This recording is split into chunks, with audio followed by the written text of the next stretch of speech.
Assalamualaikum warahmatullahi wabarakatuh.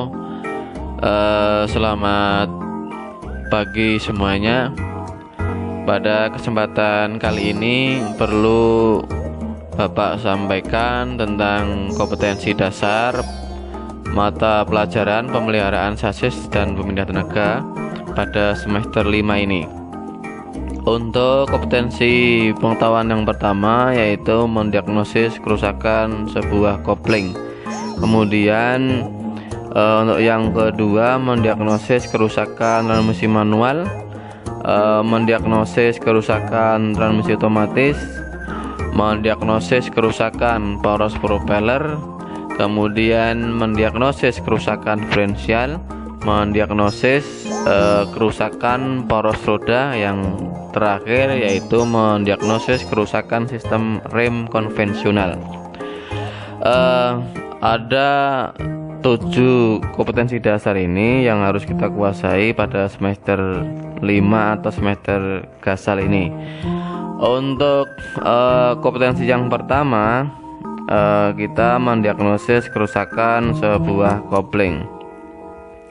Tentunya kita sudah mengetahui bersama bahwa kopling itu adalah sistem pemindah tenaga atau bagian dari sistem pemindah tenaga yang pada semester lalu sudah kita pelajari bersama.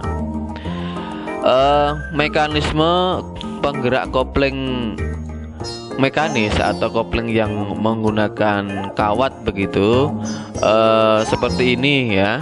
Ya, tentunya semester lalu sudah kita bahas bersama. Tentunya kita ulangi agar kita lebih mengenal, lebih tahu betul tentang mekanisme penggerak kopling mekanis. Untuk komponennya seperti ini ya kan. Ada perbedaannya adalah menggunakan kawat atau kabel ya. Jadi menghubungkan ke release bearing, release fork ini yaitu menggunakan media yaitu kawat atau kabel. Ya, kemudian di sini ada yang perlu kita kenali bersama, yaitu yang perlu kita ingat bersama, gerak bebas pedal kopling ya. Gerak bebas pedal kopling ini adalah jarak antara diafragma dan bantalan pembebas ya. Tentunya masih kita ingat bersama, yaitu mana diafragma ya kan ini ya, mana diafragma, mana bantalan pembebas ya, atau release bearing ini ya kan. Nah, ini adalah gambarnya seperti ini. Untuk selanjutnya ya, ada juga yang disebut dengan mekanisme penggerak kopling hidrolis atau yang menggunakan minyak begitu. Nah, ini perbedaannya adalah ini menggunakan media hidrolis atau media minyak yang dipakai untuk meneruskan tenaga gerak dari pedal ini hingga menuju ke release bearing atau yang menggerakkan kopling begitu ya.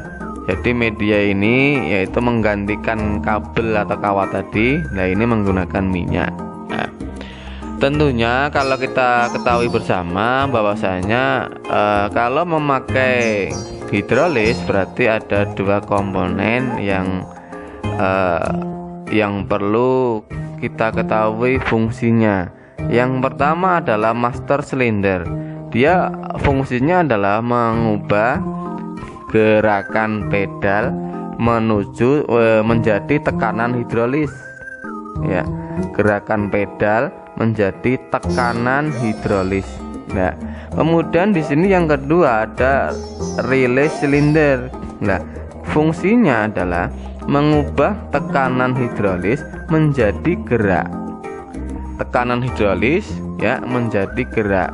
Nah, gerakannya untuk apa? Yang menggerakkan release fork ini, release fork akan menggerakkan release bearing. Release bearing nanti akan menekan pegas diafragma jika rumah kopling ini menggunakan pegas diafragma. Ya, ada penjelasan di bawah ini, yaitu pada tipe ini gerakan pedal kopling dirubah menjadi tenakan hidrolis oleh master silinder yang kemudian diteruskan ke release fork melalui release bearing ya. Jadi begitu penjelasannya. Kemudian untuk berikutnya kita akan mendiagnosa dan perbaikan kerusakan kopling ya.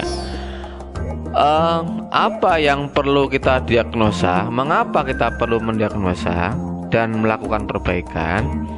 Mendiagnosa itu dalam arti adalah kita itu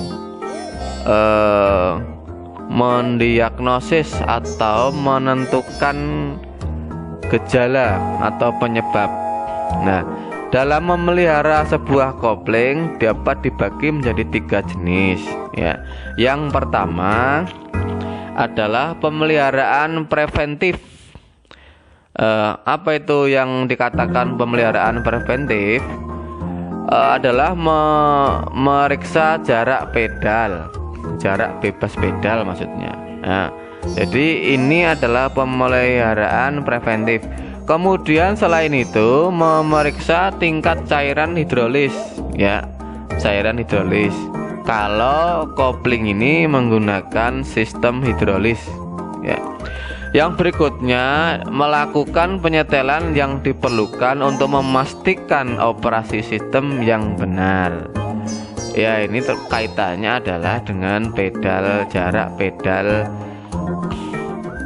bebas pedal kopling ya. Ini adalah pemeliharaan preventifnya. Kemudian kalau sudah, yang kedua adalah mendiagnosis masalah, menentukan penyebab atau tanda-tanda atau gejala ya, untuk menentukan prosedur perbaikan yang tepat ya. Kalau kita tidak mengetahui tanda-tanda atau gejala dari kerusakan pada kopling itu, maka kita nanti dipastikan akan melakukan perbaikannya yang tidak tepat. Maka kita harus mengetahui bagaimana gejala-gejala atau tanda-tanda maupun penyebab dari kerusakan sebuah kopling. Kalau ini sudah kita ketahui, maka kita akan bisa menentukan perbaikannya yang tepat. Kemudian yang ketiga adalah perbaikan. Apa maksudnya? Melakukan perbaikan dan atau penggantian komponen yang sesuai untuk mencapai operasi kendaraan yang tepat. Nah, ini dilakukan kalau sudah tahu kita mendiagnosis atau mengetahui penyebab dari permasalahan tentang kopling itu.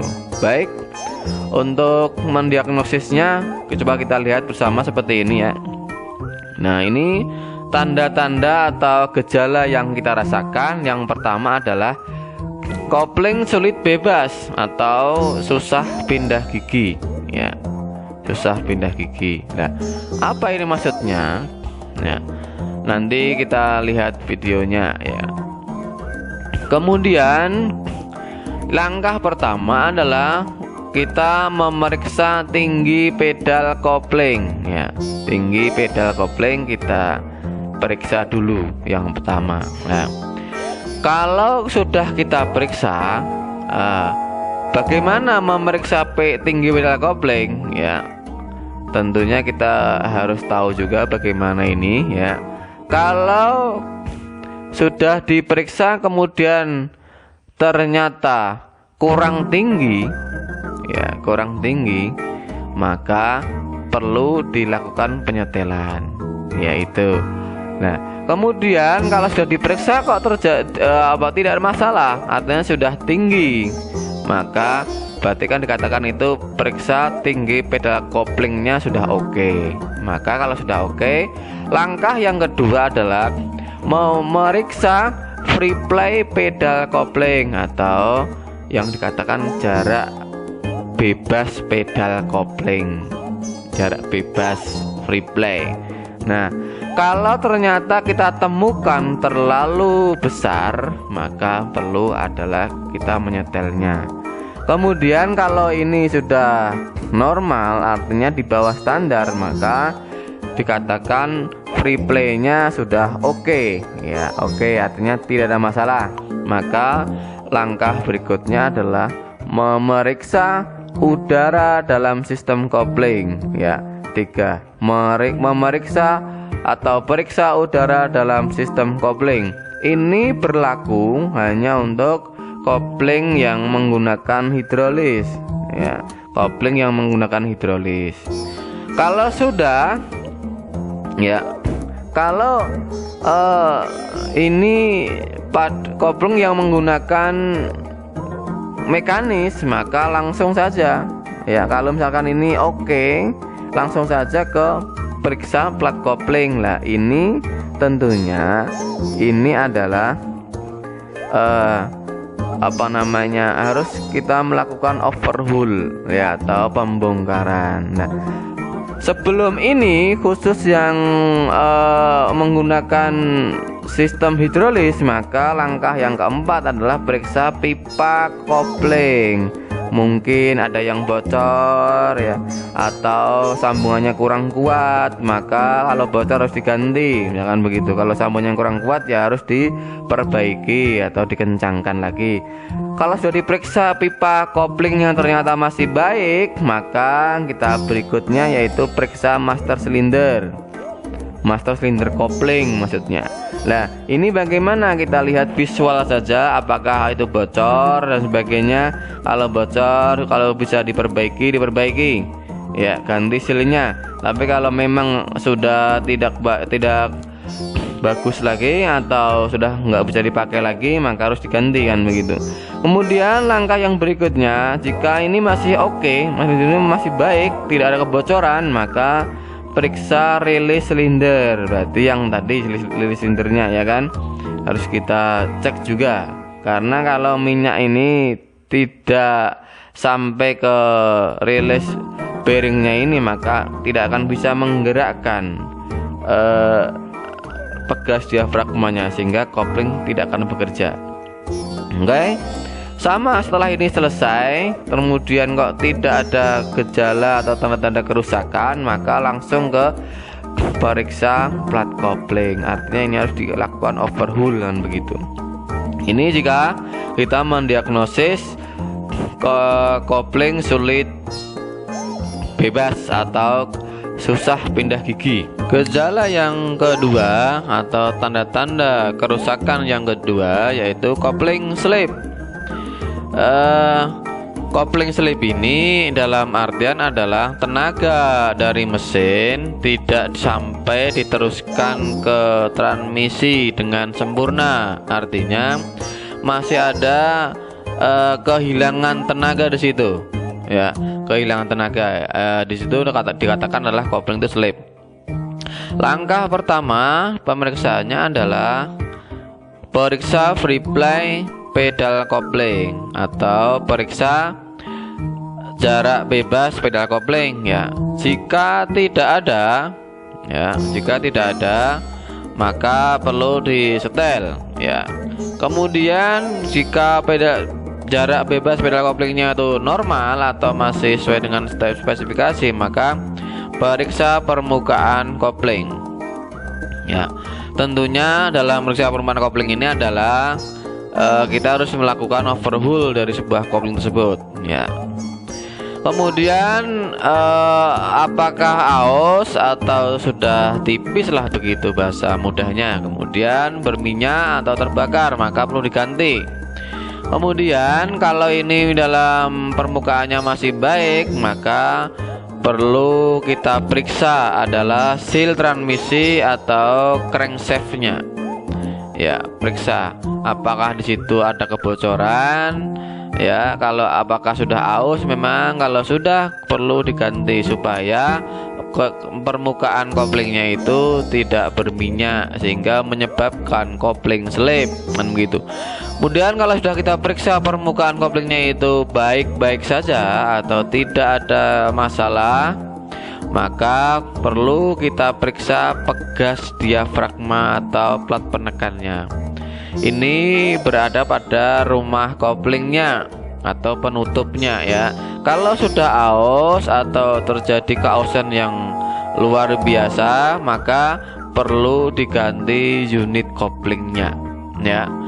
Bagaimana kita melihat pembongkarannya? Kita lihat berikut ini ya, seperti ini ya. Ini bagaimana memeriksa komponen kopling. Langkah-langkah ini adalah dilakukan ketika kita sudah overhaul ya, sudah overhaul. Nah, apa saja yang diperiksa? Yang pertama adalah pemeriksaan roda gaya. Ini kita periksa flywheelnya terhadap keolengan ya. Kalau kita lihat ini, alat ini adalah untuk mengetahui keolengan dari sebuah roda gaya atau flywheelnya ya. Kemudian yang kedua, clutch cover assembly-nya atau rumah koplingnya. Nah, kita lihat seperti ini ya. Apa yang digunakan alatnya adalah jangka sorong, yang diukur adalah lebar dan ketinggian ya, lebar dan ketinggian ini sangat kecil sekali ini ya. Seperti ini kita cek ya, kita ukur berapa hasilnya. Kemudian yang ketiga, periksa plat kopling ya. Di sini juga sama menggunakan jangka sorong ya. Yang diukur adalah kedalaman kepala paku keling. Ingat, kepala paku keling ini. Jadi yang diukur kepalanya, ada paku ada kepala ya, kepala pakunya yang diukur, kedalaman kepala paku keling. Kemudian yang berikutnya adalah run out plat kopling atau keolengan ya. Di sini kita lihat bersama seperti ini ya pengukurannya. Kita saksikan bersama seperti ini. Oke.